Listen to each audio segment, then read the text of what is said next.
Hello all welcome to సుబ్బుగారి వంటలు. ఈరోజు మనం కడప స్టైల్ ఎగ్ కారం దోశ ఎలా చేయాలో చూద్దాం. ముందుగా మీకు మా యూట్యూబ్ వీడియోస్ నచ్చితే ప్లీజ్ మా ఛానల్ని సబ్స్క్రైబ్ చేసుకోండి. అలాగే మీ ఫ్రెండ్స్ అండ్ ఫ్యామిలీ మెంబర్స్కి షేర్ చేయండి.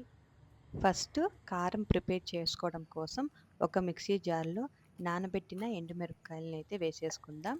అందులోనే 3 మీడియం సైజ్ ఆనియన్స్ని కట్ చేసి కూడా ఇందులో వేసేసుకుందాం. అలాగే 4 లేదా 5 వెల్లుల్లి రెబ్బల్ని కూడా వేసేసుకుందాం. అలాగే సరిపడ్డ ఉప్పుని, అలాగే కొద్దిగా జీలకర్రని కూడా మనం వేసేసి మెత్తగా మిక్సీ పట్టేసుకుందాం. మరీ గట్టిగా లేకుండా ఈ విధంగా మెత్తగా మిక్సీ పట్టేసి పక్కన పెట్టేసుకోండి. స్టవ్ వెలిగించి ప్యాన్ పెట్టి ప్యాన్ బాగా వేడైన తర్వాత నీళ్ళని ఈ విధంగా చిలకరించుకోండి. అలాగే ఒక ఆనియన్ని హాఫ్ కట్ చేసి బాగా రుద్దండి. ఈ విధంగా చేస్తే దోశ అంటుకోదు. ఇంకా పెనం పైన ఒక గంట పిండి పోసి మీరు ఎలా దోశను వేసుకుంటారో ఆ విధంగా వేసేసుకోండి.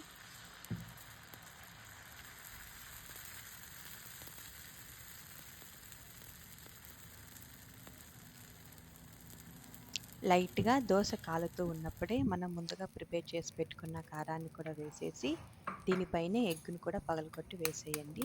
నేనైతే ఒక ఎగ్గును వేస్తున్నాను. మీరు కావాలంటే 2 ఎగ్స్ అయినా వేసేసుకోవచ్చు.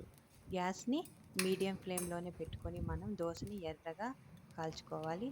ఇవి రెండింటిని బాగా మిక్స్ అయ్యేలాగా కలుపుకొని దోశనంతటి పైన స్ప్రెడ్ చేసేసుకోండి.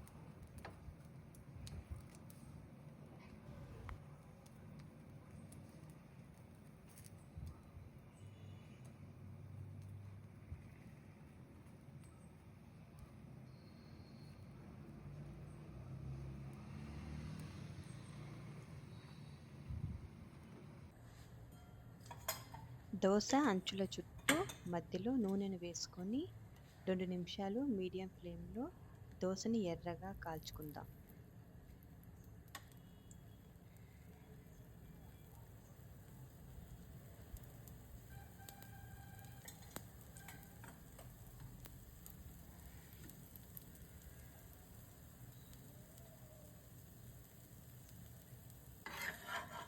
దోశ ఎర్రగా కాలిందండి. ఇంకొక పక్కకి ఫ్లిప్ చేసి 1 నిమిషం ఎర్రగా కాల్చుకుందాం.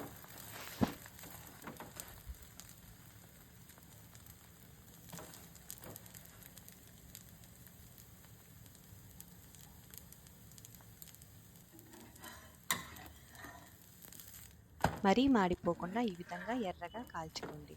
అంతేనండి, మన గుడ్డు కారం దోశ రెడీ అయిపోయింది. ఇంకొక ప్లేట్లోకి తీసేసుకుందాం. Thanks for watching. ఇంకొక కుకింగ్ వీడియోలో మళ్ళీ కలుద్దాం. Until then bye bye.